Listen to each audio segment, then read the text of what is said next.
இன்னைக்கு பி தொகுதி தனிமங்கள்ல உள்ள முக்கியமான கேள்விகள், அதற்கான பதிலை பார்க்கலாம். 16வது கேள்வி,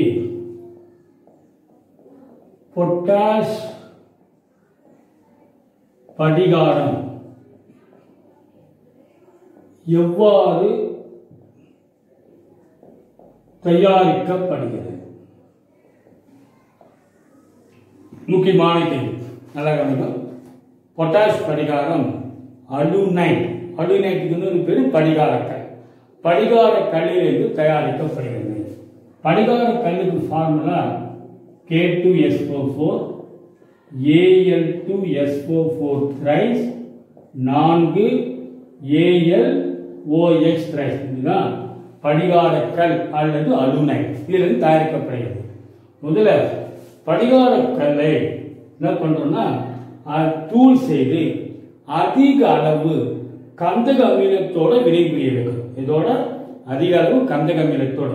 அப்போ இந்த அலுமினியம் ஹைட்ராக்சைடு பகுதி அலுமினியம் சல்பேட்டா மாறும். இது என்ன பண்றோம், தூள் செய்து அதிக அளவு கந்தக அமிலத்தோட வினைபுரிய வைக்கும் போது அலுமினியம் ஹைட்ராக்சைடு பகுதி அலுமினியம் சல்பேட்டா மாறும். ஓகே, முதல்ல இந்த சமன்பாடு எழுதலாமா? இப்போ K2SO4 படிகாரக்கல், அலுமினியம் சல்பேட் 4 அலுமினியம் ஹைட்ராக்சைடு, என்ன சேர்க்கிறோம், கந்தக அமிலம் சேர்க்கிறோம். அப்போ அலுமினியம் ஹைட்ராக்சைடு அலுமினியம் சல்பேட்டா மாறிடும். K2SO4 plus Al2SO4 thrice aluminium sulphate plus H2O. சரியா? சரி, இப்போ முதல்ல சால்வ் செஞ்சிடலாம். நல்லா கவனிக்கணும். இப்போ இந்த 4 Al 2 Al 6 Al இருக்கு. இந்த 3 போலாமா, 3 2 6. இப்போ சல்ஃபர் பார்த்தீங்கன்னா 3 3 9 1 10 சல்ஃபர் இருக்கு. 3 1 4 இங்க இருக்குது. அப்போ 10 4 போச்சுன்னா 6க்கு 6 H2O. 6 2 12 ஹைட்ரஜன். இங்க ஒரு 4 3 12 ஹைட்ரஜன், 24 ஹைட்ரஜனுக்கு இங்க என்ன வரும், 12 H2O. சரியா? அப்போ இந்த படிகாரக்கல் அல்லது அலுனைட்டை அதிக அளவு கந்தக அமிலம் சேர்த்தினா அலுமினியம் ஹைட்ராக்சைடு பகுதி என்னவா மாறுது, அலுமினியம் சல்பேட்டா மாறுது.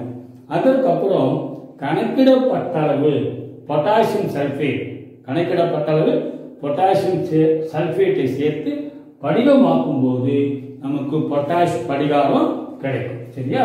இப்ப பாருங்க, பொட்டாசியம் சல்பேட் கொஞ்சம் சேர்க்கிறோம் பிளஸ் அலுமினியம் சல்பேட் பிளஸ் 24 மூலக்கூறு நீர், இது எடுத்துக்கிட்டு என்ன மாறும், potash படிகாரம். Formula K2SO4 Al2SO4 thrice 24 H2O. முக்கியமான கேள்வி. நெக்ஸ்ட் கவனி, 15வது கேள்வி. 15 ஆயிடுச்சுலாமா? 15வது கேள்வி, பொட்டாஷ் படிகாரத்தின் பயன்கள் யாவை? எதுக்கு பயன்படுத்துனா, ஃபர்ஸ்ட் இது நீர் சுத்திகரிப்பில் பயன்படுகிறது. இப்ப நீர்ல களிமண்லாம் இருந்ததுன்னா பொட்டாஷ் படிகாரத்தை போட்டினா களிமண்லாம் அடியில் தங்கிடும். நீர் சுத்திகரிப்பில் பயன்படுகிறது. இரண்டாவது, நீர் ஒட்ட ஆடைகள் தயாரித்தலும் ஜவுளித்துறையிலும் பயன்படுகிறது. நீர் ஒட்ட ஆடைகளையும் தயாரித்தலும் ஜவுளித்துறையிலும். மூணாவது, சாயமிடுதல், காகிதம் மற்றும் தோல் பதனிடும் தொழிற்சாலையிலும் பயன்படுகிறது. இதுல சாயமிடுதல், தோல் மற்றும் அப்புறம் காகிதம், தோல் பதனிடுதல், அப்புறம் காகிதம் தயாரிக்கும் தொழிற்சாலையிலும் பயன்படுகிறது. நாலாவது, இரத்த கசிவை தடுக்கும் குருதி தடுப்பானாக பயன்படுகிறது. அதாவது ரத்தத்தை உறைய வைக்க பயன்படும் சேர்மம். இரத்த கசிவினை தடுக்கும் குருதி தடுப்பானாகவும் பயன்படுகிறது. ஒரு மார்க் கேட்கலாம், எது குருதி தடுப்பானாக்க பொட்டாஷ் படிகாரம். ஓகே, பயிர் முக்கியம் படிச்சு. நெக்ஸ்ட் காணி 16வது கேள்வி. 16வது கேள்வி, சங்கிலி தொடராக்கம் என்றால் என்ன? கார்பனின் சங்கிலி தொடராக்க பண்பினை பற்றி குறிப்பு வரைக. இது கூட முக்கியம். சங்கிலி தொடராக்கம் என்றால் என்ன? அதாவது ஒரு தனிமத்தின் அணு சங்கிலி உருவாக்கும் திறன். அதாவது ஒரு தனிமத்தின் அணு அதே தனிமத்தின் மற்ற அணுக்களுடன் சேர்ந்து சங்கிலி உருவாக்கும் திறன். உங்க புக்கில் ஒரே வார்த்தை தான் கொடுத்திருப்பாங்க. ஒரு தனிமத்தின் அணு சங்கிலி உருவாக்கும் திறன் தான் சங்கிலி தொடராக்கம். சரி, இப்போ கார்பனுக்கு சங்கிலி தொடராக்க பண்பு அதிகம். அதுக்கு என்ன காரணம்னா கார்பனின் இணைதிறன் 4. கார்பனுக்கு இணைதிறன் 4. இணைதிறன் 2 அல்லது அதுக்கு மேல் இருந்தால்தான் அது சங்கிலி தொடராக்க பண்பை பெற்றிருக்கும். கார்பனுக்கு இணைதிறன் 4. இரண்டாவது, ஒரு கார்பன் அணு மற்ற கார்பன் அணுக்களுடன் சுய பிணைப்பை ஏற்படுத்தும் தன்மையை பெற்றுள்ளது. ஒரு கார்பன் அணு மற்ற கார்பன் அணுக்களுடன் இணைந்து சுய பிணைப்பை ஏற்படுத்தும் தன்மை உடையது. மூணாவது, இந்த கார்பன் கார்பன் சுய பிணைப்பின் வலிமையானது கார்பன் மற்ற தனிமங்களுடன் ஏற்படுத்துகிற அந்த சுய பிணைப்பின் வலிமையை விட அதிகம். கார்பன் மற்ற தனிமத்துடன் ஏற்படுத்துகிற அந்த சுய பிணைப்பின் வலிமையை விட கார்பன் கார்பன் சுய பிணைப்பின் வலிமை அதிகம். 4வது பாயிண்ட் பார்த்தீங்கன்னா, மற்ற மூலக்கூறுகளுடன் இந்த சங்கிலி தொடர் சேர்மங்கள் மற்ற மூலக்கூறுகளுடன் மந்த தன்மையை கொண்டுள்ளது. வினைபுரியாது. ஓகே, இந்த 4 பாயிண்ட் தான் இப்போ மார்ச் எக்ஸாம்ல கேட்டுனாங்க. கார்பனுக்கு இணைதிறன் 4. ஒரு கார்பன் அணு மற்றொரு கார்பன் அணுக்களுடன் இணைந்து சுய பிணைப்பு ஏற்படுத்தும் தன்மை உடையது. இந்த கார்பன் கார்பன் சுய பிணைப்பின் வலிமை கார்பன் மற்ற தனிமங்களுடன் ஏற்படுத்துகிற சுய பிணைப்பின் வலிமையை விட அதிகம். சரியா? மற்ற மூலக்கூறுகளுடன் இந்த கார்பன் அதாவது சங்கிலி தொடர் கார்பன் சேர்மங்கள் மந்த தன்மையை கொண்டுள்ளன. சரியா? அடுத்த கேள்வி 17வது முக்கியமான கேள்வி கவனிக்கிற 17.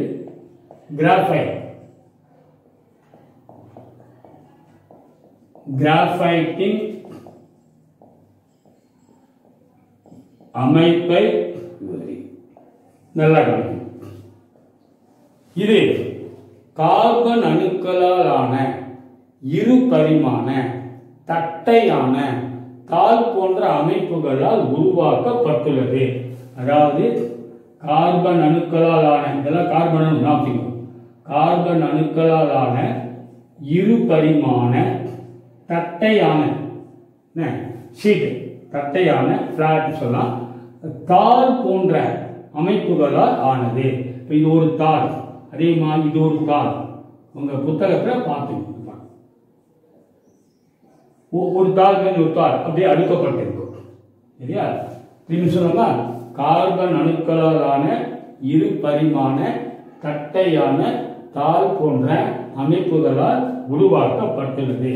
சரி, இப்போ ஒவ்வொரு தாளும் பார்த்தீங்கன்னா sp2 இன கலப்படைந்த கார்பன் அணுக்களால் உருவான அருங்கோண வளையாகும்.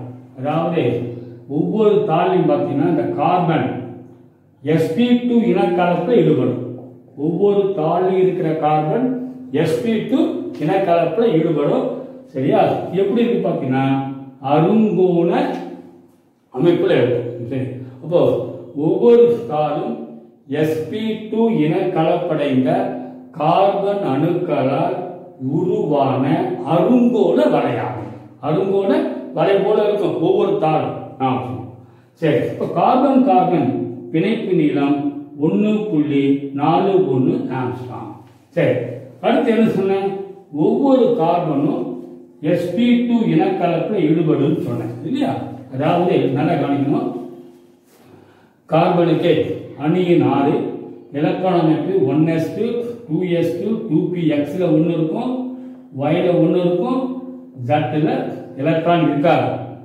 கிளவுற்ற நிலையில இந்த sல இருந்து ஒரு எலக்ட்ரான் zக்கு போயிடும். அடுத்தது நல்லா கவனிக்கணும், ஒரு s ஆர்பிட்டால் 2s ஒரு s ஆர்பிட்டாலும் 2 p ஆர்பிட்டால் மட்டும் இனக்கலப்புல ஒன்னோட ஒன்று கலந்து நமக்கு 3 sp2 இனக்கலப்பு ஆர்பிட்டால் 3 sp2 இனக்கலப்பு ஆர்பிட்டாலை கொடுக்கும். அந்த இனக்கலப்பு ஆர்பிட்டால் ஒவ்வொன்றுலையும் ஒவ்வொரு எலக்ட்ரான் இருக்கும். அதே போல இனக்கலப்பில் ஈடுபடாத ஆர்பிட்டால் 2pz அதுல என்ன இருக்கு, நமக்கு ஒரு எலக்ட்ரான் இருக்கும். இது வரைக்கும் ஞாபகம். இப்போ ஒவ்வொரு மூணாவது பாயிண்ட் பாருங்க, ஒவ்வொரு கார்பனும் இணைதிறன் கூட்டில் உள்ள 4 எலக்ட்ரான்ல 3 எலக்ட்ரானை மட்டும் பயன்படுத்தி, இந்த 3 எலக்ட்ரானை மட்டும் பயன்படுத்தி, சரியா, 3 கார்பன் அணுக்களுடன் 3 எலக்ட்ரானை பயன்படுத்தி 3 கார்பன் அணுக்களுடன் சிக்மா பிணைப்பை ஏற்படுத்துகிறது. ஒரு கார்பன் மற்ற 3 கார்பன்களுடன் என்ன பண்ணுது, சிக்மா பிணைப்பை ஏற்படுத்துகிறது. புரியுதா? அடுத்து கவனிங்க, இப்போ இந்த இனக்கலப்பில் ஈடுபடாத p ஆர்பிட்டாலில் உள்ள, இந்த இனக்கலப்பில் ஈடுபடாத p ஆர்பிட்டாலில் உள்ள 4வது எலக்ட்ரான் பை பிணைப்பை உருவாக்குகிறது. இதுல இருக்கிற இந்த p ஆர்பிட்டால் இருக்கிற ஒரு எலக்ட்ரானும் இந்த கார்பன்ல இருக்கிற p ஆர்பிட்டாலில் இனக்கலப்பில் ஈடுபடாத p ஆர்பிட்டால் எலக்ட்ரானும் சேர்ந்து நமக்கு என்ன உண்டாது, பை பிணைப்பை உண்டாக்குகிறது. அடுத்த பாயிண்ட் பாருங்க, இந்த பை எலக்ட்ரான்கள் முழுத்தாள் அமைப்பின் மீதும், இந்த முழுத்தாள் அமைப்பின் மீதும் உள்ளடங்கா தன்மையை பெற்றுள்ளன. அதே ஒரே இடத்துல நிறைய இருக்காது, சரியா, உள்ளடங்கா தன்மையை பெற்றுள்ளன. இந்த பை எலக்ட்ரான்கள் முழுத்தாள் முழுவதும் உள்ளடங்கா அமைப்பை பெற்றுள்ளன. இதன் காரணமாக தான் கிராஃபைட் வந்து மின்கடக்கும் தன்மையை பெற்றுள்ளது.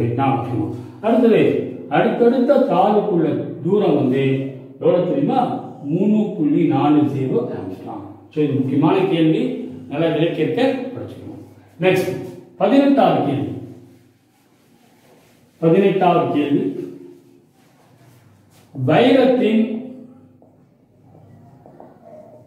வைரத்தின் அமைப்பை விவரி. நல்லா கவனிங்க, வைரத்துல கார்பன் அணு sp3 இனக்கலப்பில் ஈடுபடுத்துறான் போட்டோம், அது sp2க்கு போட்டோம். இப்போ sp3னா 1s2, நல்லா கவனிங்க, போட்டோம் இல்லையா,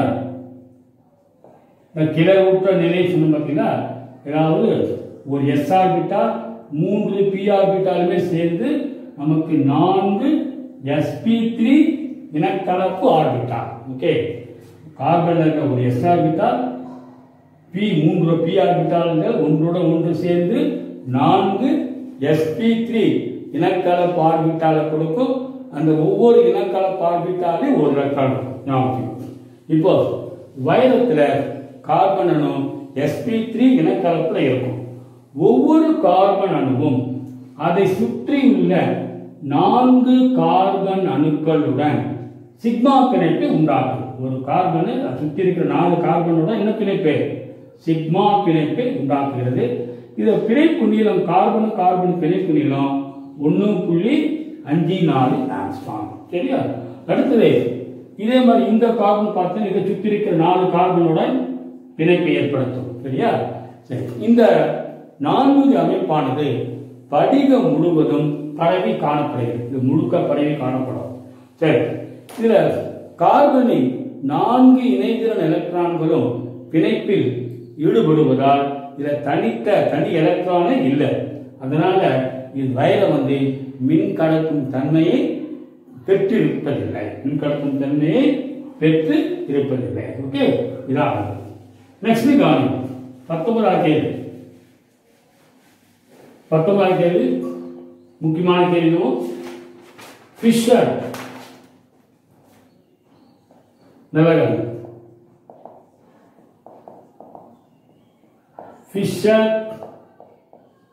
ஃபிஷர் தொகுப்பு பற்றி குறிப்பு வரைக. இது முக்கியம். அதாவது கார்பன் மோனாக்சைடு ஹைட்ரஜனுடன் கார்பன் மோனாக்சைடு ஹைட்ரஜனுடன் 50 வளி அழுத்தத்துக்கு குறைவான அழுத்தத்தில் 50 வளி அழுத்தத்துக்கு குறைவான அழுத்தத்தில் இதோட குறைவான அழுத்தத்தில் வினைவேக மாற்றி முன்னிலையில் 500 to 700 கெல்வின் வெப்பநிலையில கார்பன் மோனாக்சைடும் ஹைட்ரஜனும் வினைப்பட்டு நிறைவுற்ற மற்றும் நிறைவுறாத ஹைட்ரோ கார்பன் அதாவது ஆல்கேன் மற்றும் ஆல்கீன் இப்படி சொல்லுவோம் தருகிறது. ஆல்கேன் மற்றும் ஆல்கீனை தருகிறது. ஆல்கேன் ஃபார்முலா பொதுவான ஃபார்முலா வாய்ப்பாடு CnH2n+2 plus NH2O. இப்போ பாருங்க கார்பன் N இருக்கா, N போட்டுங்க. சரியா? இப்போ ஹைட்ரஜன் எவ்வளவு பாருங்க, இங்க H2n இருக்கு, இங்க ஒரு H2n இருக்கு, அப்போ 2 H2n இருக்கு, ஒரு H2 இருக்கு. சரியா? இப்போ H2 நீ காமன் எடுத்துலாம். H2 காமன் எடுத்துட்டீங்கன்னா இங்க என்ன இருக்கும், 2n இருக்கா, இங்க 1 இருக்கும். சரி, இதான் போட்டுப்போம் புக்ல. என்ன போட்டுப்போம் பாருங்க, 2n + 1 H2. சொல்லுங்க திரும்பியும். கார்பன் மோனாக்சைடு ஹைட்ரஜனுடன் 50 வளி அழுத்தத்துக்கு குறைவான அழுத்தத்தில் வினைவேக மாற்றி முன்னிலையில 500 to 700 கெல்வின் வெப்பநிலையில ஆல்கேனை மற்றும் ஆல்கீனை தருகிறது. ஆல்கீன் இல்லாம சமன்பாடு சொல்லுங்க, CO + H2 இதே தான் டிக்டோ. Alkene formula CnH2n + H2O. சமன்பாடு சம் செய்ய NCக்கு N கொடுங்க. இங்க H2n, இங்க ஒரு H2. அப்போ காமனா H2 எடுத்துட்டீங்கன்னா என்ன ஒரு பாருங்க, H2 காமன் எடுத்து என்ன ஒரு பாருங்க சொல்லுங்க, H2 சாரி இங்க N வாட்டர் இல்லையா, N. அப்போ என்ன ஒரு பாருங்க, H2n ஒரு H2n, இது ஒரு H2n. அப்போ எத்தனை H2n இருக்கு, 2 H2n, இது ஒரு H2n. அப்போ 2 H2n இல்லையா. அப்போ H2 இங்க எடுத்துட்டா என்ன வரும், 2n. ஸோ நல்லா கவனிக்கணும். இந்த 2 சமன்பாடு மட்டும் நல்லா எழுதிட்டா அது போதும். என்ன ஃபிஷர் குரோப் தொகுப்பு. நெக்ஸ்ட் கேள்வி, 2வது கேள்வி, சிலிக்கோனின் பயன்கள்.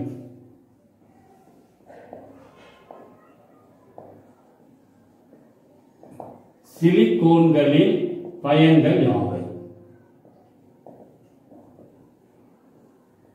நல்லா சிலிக்கோன் குறைந்த வெப்பநிலை உயவு பொருளாக, முக்கியமா உயவு பொருளாக பயன்படுத்துவோம். குறைந்த வெப்பநிலை உயவு பொருளாகவும் வெற்றிட பம்பு உயர் வெப்பநிலை எண்ணெய் தொட்டிலும் பயன்படுத்துவோம். 2வது நீர் வெறுக்கும் ஆடைகள் தயாரித்தல பயன்படுத்துவோம், நீர் வெறுக்கும் ஆடை. 3வது மின் மோட்டார்கள் மற்றும் வீட்டு உபயோக பொருட்களை மின்காப்பு பொருளாக பயன்படுகிறது, மின்காப்பு பொருள். 4வது சிலிக்கோன்கள் சேர்க்கப்பட்ட பெயிண்ட் மற்றும் எனாமல். நல்லா கவனிக்கணும். அதிக வெப்பநிலை, சூரிய ஒளி, ஈரப்பதம் மற்றும் வேதிப்பொருள் இவற்றில் தாக்குதல், இவற்றிலிருந்து தாக்கு பிடிக்கிறது. சொல்லுவாங்க, சிலிக்கோன்கள் சேர்க்கப்பட்ட பெயிண்ட் மற்றும் எனாமல் எதிலிருந்தெல்லாம் தாக்கு பிடிக்கும், அதிக வெப்பநிலை, சூரிய ஒளி, ஈரப்பதம், வேதிப்பொருள் தாக்குதலிலிருந்து தாக்கு பிடிக்கும். ஸோ இந்த பயன் முக்கியம் படிக்கணும். ரைட். அடுத்தது 21வது கேள்வி. 21வது கேள்வி ஈஸியான கேள்விதான். CO ஒரு ஒடுக்கும் காரணி. சொல்லுங்க, CO ஒரு ஒடுக்கும் காரணி. ஒரு எடுத்துக்காட்டுடன் இந்த கூற்றை நிறுவுக. சமன்பாடு சொல்லலாமா? CO Fe2O3 ஃபெரிக் ஆக்சைடை Fe இரும்பாக ஒடுக்கும். Fe2O3 Fe ஆக ஒடுக்கும். சரியா? நல்லா கவனிக்கணும். இந்த சமன்பாடு பார்த்தீங்கன்னா 3CO plus Fe2O3 2Fe plus 3CO2. ஞாபகம் 3CO plus Fe2O3 2Fe plus 3CO2. Okay. Next 22வது கேள்வி முக்கியமான கேள்வி சிலிக்கேட்டுகளின் வகைகள். இது ஏதாவது ரெண்டு கேட்கலாம் எக்ஸாம்பிள். சிலிக்கேட்டுகளின் வகைகளை எடுத்துக்காட்டுடன் விவரி. சரியா? ஃபர்ஸ்ட் பார்த்தீங்கன்னா ஆர்த்தோசிலிகேட். ஆர்த்தோசிலிகேட் நல்லா கவனிக்கணும். ஆர்த்தோசிலிகேட்னா தனித்த SiO4 4- நான்முகி அளவுகளை கொண்ட எளிய வகை சிலிகேட். கேட்கலாம். ஆர்த்தோசிலிகேட்னா தனித்த SiO4 4- இந்த அளவு இருக்கும். SiO4 4- நான்முகி அளவுகளை கொண்டுள்ள எளிய வகை சிலிகேட். ஓகே, இதான் வந்து ஆர்த்தோசிலிகேட் அல்லது நீசோ சிலிகேட் கூட சொல்றோம். நீசோ இதுக்கு உதாரணம் ஃபீனசைட். ஃபீனசைட் ஃபார்முலா Be2SiO4. சரியா?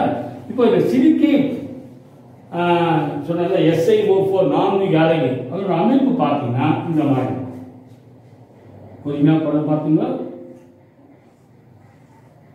இதுதான் SiO4 4- இன் அமைப்பு. இதெல்லாம் ஆக்சிஜன் நான்முகி. இது சிலிகேட் சிலிக்கன் Si. ஓகே, இதெல்லாம் மைனஸ் தான். முப்பரிமாணத்து போல இப்போ 2 டைமென்ஷன் இருபரிமாணத்துல உங்களுக்கு கொடுத்துருக்காங்க. இந்த அலகை கொண்டிருக்கும். இதான் வந்து ஆர்த்தோசிலிகேட். எடுத்துக்காட்டு ஃபீனசைட்.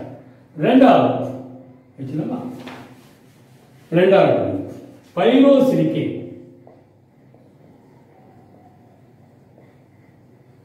பைரோசிலிகேட் நல்லா கவனிக்கணும். இது வந்து Si2O7 6- இந்த அயனிகளை கொண்டுள்ள சிலிகேட். பைரோசிலிகேட்னா Si2O7 6- அயனிகளை கொண்ட சிலிகேட் தான் பைரோசிலிகேட் அல்லது சோரோசிலிகேட் பேரு. இதுல இரண்டு நான்முகி என்னது அலகுகள் ஒரு மூலையில் உள்ள ஆக்சிஜன் அணுவை பங்கிட்டுக் கொள்ளும் போது நல்லா கவனிக்கணும். இரண்டு நான்முகி அலகுகள். இப்போ இது ஒரு நான்முகி அலகு, இது இன்னொரு நான்முகி அலகு. நல்லா கவனிக்கணும். சரியா? இப்போ இரண்டு நான்முகி அலகுகள் மூலையில் உள்ள ஒரு ஆக்சிஜன் அணுவை பங்கிடும் போது இந்த வகை சிலிகேட் உருவாகிறது. இப்போ நல்லா கவனிக்கணும். இங்கதான் மைனஸ். எங்க வந்து அந்த பங்கிடுதோ ஆக்சிஜன் அந்த இடத்துல உங்களுக்கு மின் சுமை இருக்காது. சரியா? அப்போ Si2 ஆக்சிஜன் 7 மின் சுமை 6. இதுக்கு எடுத்துக்காட்டு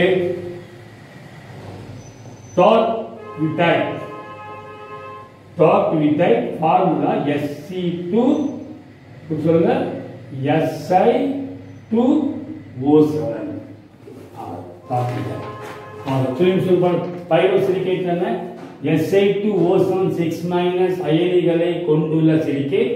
இதுல இரண்டு SiO4 4- நான்முகி அலகுகள் மூலையில் உள்ள ஆக்சிஜன் அணுவை சரியா பங்கிடும் போது ஏற்படுகிறது.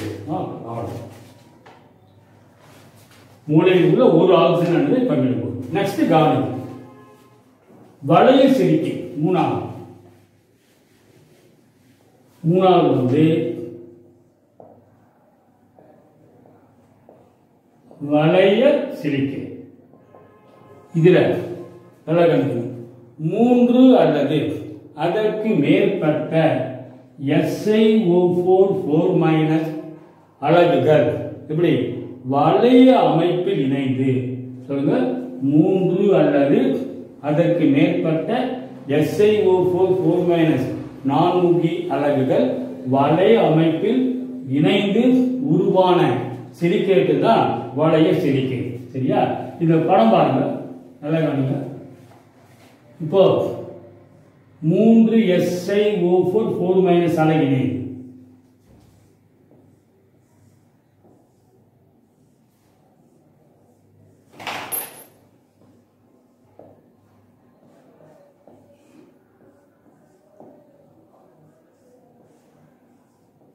எங்கெல்லாம் ஆக்சிஜன் இருக்கும் இணைஞ்சிருக்கோ அங்கே மின்சுமை இருக்காது.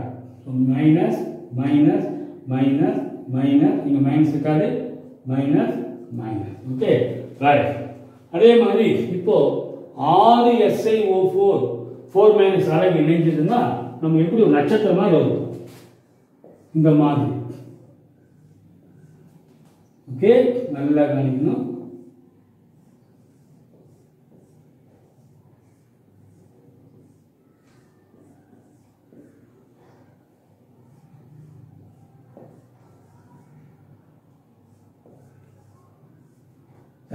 இப்போ சொல்லுங்க, இங்க மின்சுமை, இங்க மின்சுமை, அடுத்தது இங்க இருக்காது, இங்க இருக்காது, இங்க மைனஸ் வரும், இங்க இருக்காது. சரியா? இங்க மைனஸ் வரும், இங்க மைனஸ் வரும், இது மைனஸ், இங்க இருக்காது, இங்க மைனஸ் வரும், இங்க வராது, இங்க வராது, இது மைனஸ் வரும், இங்க மைனஸ் வரும், இங்க வராது, இங்க மைனஸ் வரும். சரியா? இங்க மைனஸ் வரும், இங்க வராது, இங்க வரும். இதான். சரியா? திரும்பி சொல்லுங்க. வளைய சிலிக்கேட்னா 3 அல்லது அதற்கு மேற்பட்ட SiO4 4- அலகுகள் வளைய அமைப்பில் இணைந்து உருவாகின்ற சிலிக்கேட். சரியா? இதுக்கு என்ன உதாரணமா பெரைட். ஃபார்முலா கூட தேவையில்லை, பெரைட். இந்த அமைப்பு இருக்கும். ஃபார்முலா Be3Al2SiO3 பெரைனுடைய ஃபார்முலா. சரியா? இது முக்கியம். இந்த ஒரு ஃபார்ம் தெரிஞ்சுக்கணும். இது பார்த்தீங்கன்னா SiO3n 2n- அயனிகளை கொண்டிருக்கும். சொல்லுங்க, SiO3n டைம் 2n- அயனிகளை கொண்டிருக்கும். அதாவது 3 அல்லது அதற்கு மேற்பட்ட SiO4 4- நான்முகி அலகுகள் வளைய அமைப்பில் இணைந்து உருவாகிற சிலிக்கேட். இதில் என்ன இருக்கும்னா SiO3n 2n- அலகுகள் இருக்கும். ஓகே, நெக்ஸ்ட் கவனிங்க. 4வது வகை ஐனோ சிலிக்கேட்.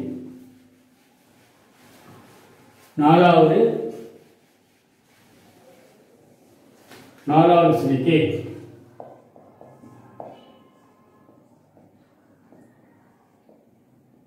ஐனோ சிலிக்கேட் அப்படின்னா இது 2 அல்லது அதற்கு மேற்பட்ட ஆக்சிஜன் அணுக்களை பகிர்ந்து கொள்வதன் மூலம் பிணைக்கப்பட்ட N சிலிக்கேட் அலகுகளை கொண்டுள்ள சிலிக்கேட்கள்.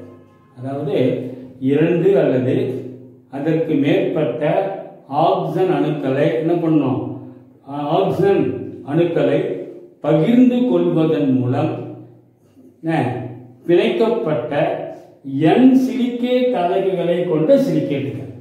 கொஞ்சம் கஷ்டம் தான் அது. சொல்லிட்டா 2 அல்லது அதற்கு மேற்பட்ட ஆக்சிஜன் அணுக்களை பங்கிடுவதன் மூலம் பிணைக்கப்பட்ட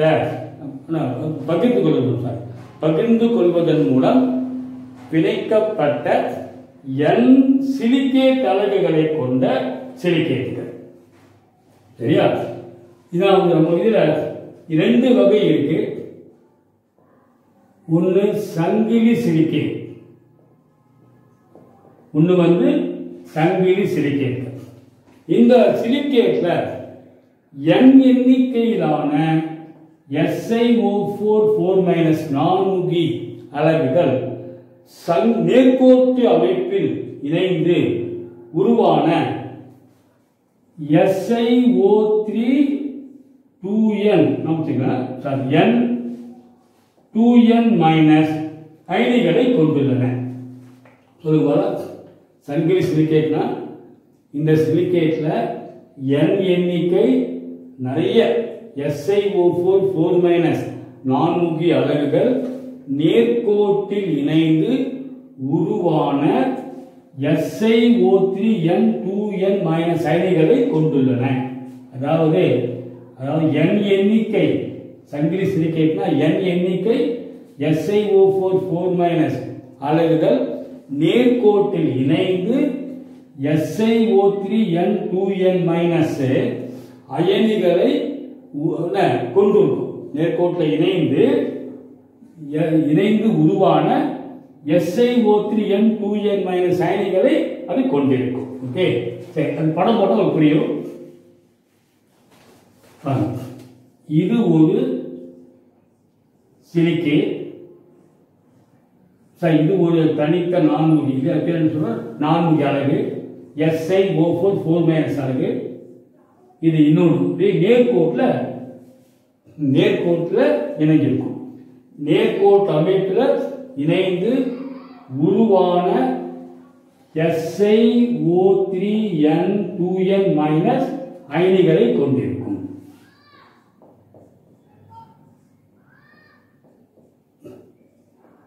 இது பார்த்தீங்கன்னா இங்க மைனஸ் இருக்கும், இங்க வராது, மைனஸ் வராது. இங்க மைனஸ் இருக்கும், இங்க மைனஸ் வரும், இங்க மைனஸ் மைனஸ் மைனஸ். அவ்வளவுதான். சரி, இப்போ அயனோ சிலிக்கேட்ல திரும்பி சொல்லிடுறேன். 2 அல்லது அதற்கு மேற்பட்ட ஆக்சன் அணுக்களை பகிர்ந்து கொள்வதன் மூலம் பிணைக்கப்பட்ட பகிர்ந்து கொள்வது பார்த்தீங்கன்னா இந்த 2 ஆக்சன் பகிர்ந்து கொள்வதன் மூலம் பிணைக்கப்பட்ட n சிலிக்கேட் அலகுகளை கொண்ட சிலிக்கேட் தான் சொல்றோம் அயனோ சிலிக்கேட். சரி, இதுல 2 டைப் இருக்கு. சங்கிலி சிலிக்கேட். சங்கிலி சிலிக்கேட்னா SiO4 4- அலகுகள் n எண்ணிக்கையிலான அலகுகள் நேர்கோட்டில் இணைந்து உருவான SiO3n2n- அலகுகளை கொண்டிருக்கும். இதுல பார்த்தீங்கன்னா ஒரு நான்முகி அலகு, ஒவ்வொரு நான்முகி அலகும் 2 ஆக்சன் அணுவை மற்ற நான்முகி அலகுகளுடன் பகிர்ந்து கொள்கிறது. ஓகே, அடுத்தது இரட்டை சங்கிலி சிலிக்கேட்.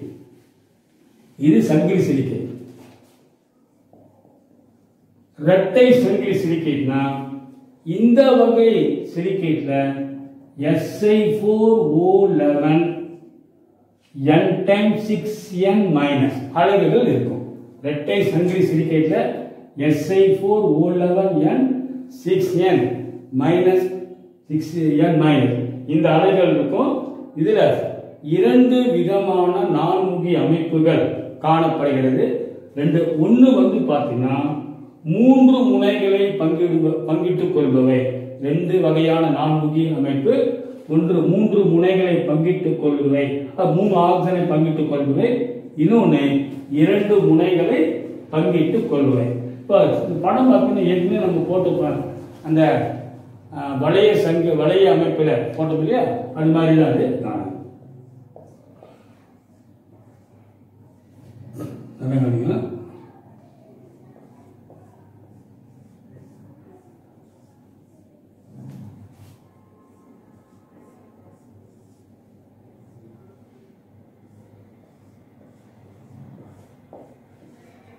இதுதான் போயிட்டு இன்னொன்று இதான் என்ன சொல்றாங்க, இரட்டை சங்கிலி சிலிக்கேட்.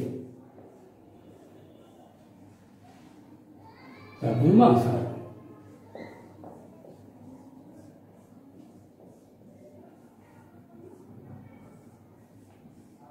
ஓகே, இதை பார்த்தீங்கன்னா என்ன அழைப்பு எல்லாத்தையும் இருக்கும்.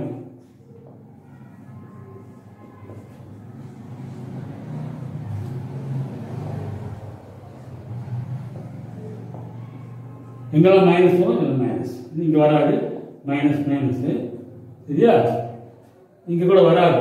ஏன்னா போயிட்டு வராது. இங்கே மைனஸ் வரும், இங்கே மைனஸ் வரும், இங்கே மைனஸ் வரும் சரியா, இங்கே மைனஸ் வரும். அடுத்தது இங்கே மைனஸு, இங்கே மைனஸு,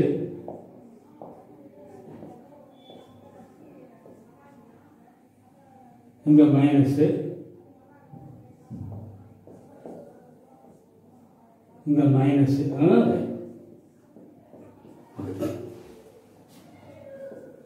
இப்போ இது என்ன அழகு இருக்கும்? இரட்டை சங்கிலி சிலிக்கேட்ல Si4O11 சொல்லுங்க, n டைம் 6n மைனஸ் அழகு இருக்கும். இதில் இரண்டு வகையான நான்முகி அமைப்புகள் காணப்படும். ஒன்று 3 முனைகளை பங்கிட்டுக் கொள்ள, பாருங்க 1 2 3 3 முனைகளுமே பங்கிட்டுக் கொள்ளும். இன்னொன்று பார்த்தீங்கன்னா இந்த 2 முனைகளை பங்கிட்டுக் கொள்ளும். சரியா? ரைட். இதுதான் ஐனோசிலிகேட். கொஞ்சம் கஷ்டம் தான் பார்க்கணும். சொல்லுங்க, ஐனோசிலிகேட்னா 2 அல்லது அதற்கு மேற்பட்ட ஆக்சிஜன் அணுக்களை பங்கிடுவதன் மூலம் பிணைக்கப்பட்ட n சிலிக்கேட் அலகுகளை கொண்ட சிலிக்கேட்டுகள். இதுல 2 வகை காணப்படுது. ஒன்னு சங்கிலி சிலிக்கேட், இன்னொன்று இரட்டை சங்கிலி சிலிக்கேட். சங்கிலி சிலிக்கேட்னா SiO4 4 4 அலகுகள் நேர்கோட்டில் இணைந்து உருவாகும். இது என்ன அளவு இருக்கும்னா SiO3n2n அலகுகள் காணப்படும். சரியா? அதே இரட்டை சங்கிலி சிலிக்கேட்ல இந்த அளவு காணப்படும் அப்படின்னு நாம் சொல்றோம். நெக்ஸ்ட் தார் அல்லது நெக்ஸ்ட் நானீங்க தார் அல்லது பைலோ சிலிக்கேட். தார் சிலிக்கேட். தார் சிலிக்கேட்னா நல்லா கவனிக்கணும். ஒரு SiO4 4 நான்முகி அலகு 3 ஆக்சிஜனை மற்ற அலகுகளுடன் பகிர்ந்து கொள்வதால் உண்டான சிலிக்கேட்டுகள். நல்ல கவனிங்கள். ஒவ்வொரு SiO4 நான்முகி அலகும் மற்ற அலகுகளுடன் 3 ஆக்சிஜனை பங்கிட்டுக் கொள்வதால் இந்த தார் அல்லது பைலோ சிலிக்கேட் உண்டாகிறது. இதுல என்ன அலகு இருக்கும்னா Si2O5 n டைம் 2n அலகுகள் காணப்படும். இதுக்கு என்ன உதாரணம்னா டால்க்கு மைக்காவும். சரி, இது நான் சொல்ல மறந்த முன்னாடி சங்கிலி சிலிக்கேட்டுக்கு என்ன உதாரணம்னா ஸ்பாடிமீன். சங்கிலி சிலிக்கேட் உதாரணம் ஸ்பாடிமீன். LiAl SiO3 2 time. அதே மாதிரி இரட்டை சங்கிலி சிலிக்கேட்டுக்கு உதாரணம் கல்நார் ஆஸ்பெஸ்டாஸ்.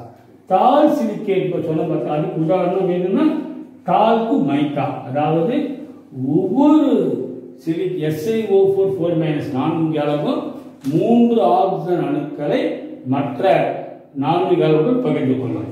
வாஸ்து முப்பரிமாண சிலிக்கேட் அப்படின்னா முப்பரிமாண சிலிக்கேட்னா நல்லா கவனிக்கணும். ஒவ்வொரு SiO4 4 நான்கு அளவும் அதில் உள்ள 4 ஆக்சிஜனை மற்ற SiO4 4 4 அலகுகளுடன் பகிர்ந்து கொள்வதால் உருவாகும் முப்பரிமாண சிலிக்கேட்டுகள். கட்டமைப்பை கொண்ட சிலிக்கேட். பாருங்க, SiO4 4 4 அலகில் உள்ள அனைத்து ஆக்சிஜன் அணுக்களும் 4 ஆக்சிஜன் இருக்கும், 4மே மற்ற 4 அலகுகளுடன் பங்கிட்டு கொள்ளும் போது உருவான முப்பரிமாண கட்டமைப்பு கொண்ட சிலிக்கேட். இதோட வாய்ப்பாடு சொன்னா SiO2 n டைம், உதாரணம் குவார்ட்ஸ். ஓகே, நெக்ஸ்ட் கடைசி கேள்வி. இது முக்கியமான கேள்வி, 5 மார்க் கேட்கலாம். ஜியோலைட் பற்றி குறிப்பு வரைக. இது முக்கியம், எல்லா பாயிண்ட்டுமே ஞாபகம். ஃபர்ஸ்ட், ஜியோலைட்னா அலுமினியம், சிலிக்கன் மற்றும் ஆக்சிஜன் ஆகியவற்றை கொண்டுள்ள முப்பரிமாண படிக திண்மம். அலுமினியம் இருக்கும், சிலிக்கன் இருக்கும், ஆக்சிஜன் இருக்கும் கொண்ட முப்பரிமாண படிக திண்மம். இது நீரேறிய சோடியம் அலுமினியம் சிலிக்கேட். சொல்லுங்க, நீரேறிய சோடியம் அலுமினோ சிலிக்கேட். பொதுவான வாய்ப்பாடு பார்த்தா Na2O Al2O3 XSiO2 YH2O. இந்த X வந்து என்ன ஆகுறானா 2 ல இருந்து 10 வரைக்கும் இருக்கலாம், Y வந்து 2 ல இருந்து 6 வரைக்கும். நெக்ஸ்ட், இந்த ஜியோலைட் நுண்துளை அமைப்பை கொண்டுள்ளன. சின்ன சின்ன ஓட்டை இருக்கும். இந்த சோடியம் அயனிகளும் நீர் மூலக்கூறுகளும் இத்துளைகளில் தளர்வாக இருத்தி வைக்கப்பட்டுள்ளன. சோடியம் அயனியும் எதுவும் நீர் மூலக்கூறு லூசா தளர்வாக இருத்தி வைக்கப்பட்டுள்ளன. நெக்ஸ்ட், பங்கிடப்பட்ட ஆக்சிஜன் அணுக்கள் மூலம் சிலிக்கன் மற்றும் அலுமினியம் அணுக்கள் நான்முகி அமைப்பில் ஒன்றுடன் ஒன்று ஒருங்கிணைக்கப்பட்டுள்ளன. இந்த சிலிக்கனும் அலுமினியமும் நான்முகி அமைப்பில் ஒன்றுடன் ஒன்று ஒருங்கிணைக்கப்பட்டுள்ளன. எதன் மூலம்னா பங்கிடப்பட்ட ஆக்சிஜன் அணுக்கள் மூலம். சிலிக்கனும் அலுமினியம் இப்படி இருக்கு, நான்முகி அமைப்பில் ஒன்றுடன் ஒன்று ஒருங்கிணைக்கப்பட்டுள்ளன.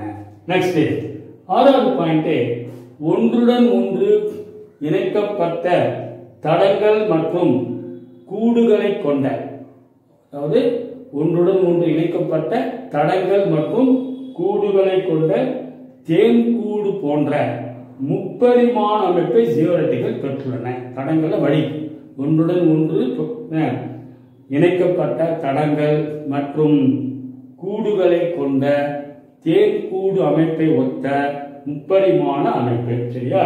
இந்த நுண்துளை வழியே நீர் மூலக்கூறு என்னாகும், உள்ளேயும் வெளியேயும் நகர்கிறது, மிக எளிதாக நகர்கிறது. இது நீர் மூலக்கூறுகள் உள்ளேயும் வெளியும் எளிதாக நகர்கிறது. இது நிரந்தர கடினத்தன்மையை நீக்க பயன்படுகிறது. இந்த குறிப்பு படிச்சுக்கணும்.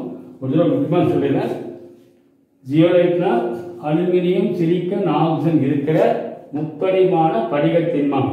இது நீரேறிய சோடியம், அலுமினியம், சிலிக்கேட். ஃபார்முலா சொல்லிட்டேன். நெக்ஸ்ட் என்ன சொன்னேன், ஜியோலைட் நுண்துளை அமைப்பை பெற்றுள்ளது. இந்த நுண்துளையில சோடியம் அயனியும் நீர் மூலக்கூறுகள் தளர்வாக இருத்தி வைக்கப்பட்டுள்ளன. அடுத்தது, பங்கிடப்பட்ட ஆக்சிஜன் அணுக்கள் மூலம் சிலிக்கன் மற்றும் அலுமினியம் அணுக்கள் நான்முகி அமைப்பில் ஒருங்கிணைக்கப்பட்டுள்ளன. அப்புறம் அந்த ஒன்றுடன் ஒன்று இணைக்கப்பட்ட தடங்கள் மற்றும் கூடுகளை கொண்ட தேன்கூடு அமைப்பை ஒத்த முப்பரிமாண அமைப்பை இந்த ஜியோலைட் பெற்றுள்ளன. அடுத்து, நீர் மூலக்கூறு எனது நுண்துளை வழியாக எளிதாக உள்ளேயும் வெளியேயும் நகர்கிறது. இது நிரந்தர கடினத்தன்மை நீக்க பயன்படுகிறது. நீரின் நிரந்தர கடினத்தன்மை நீக்க பயன்படுகிறது.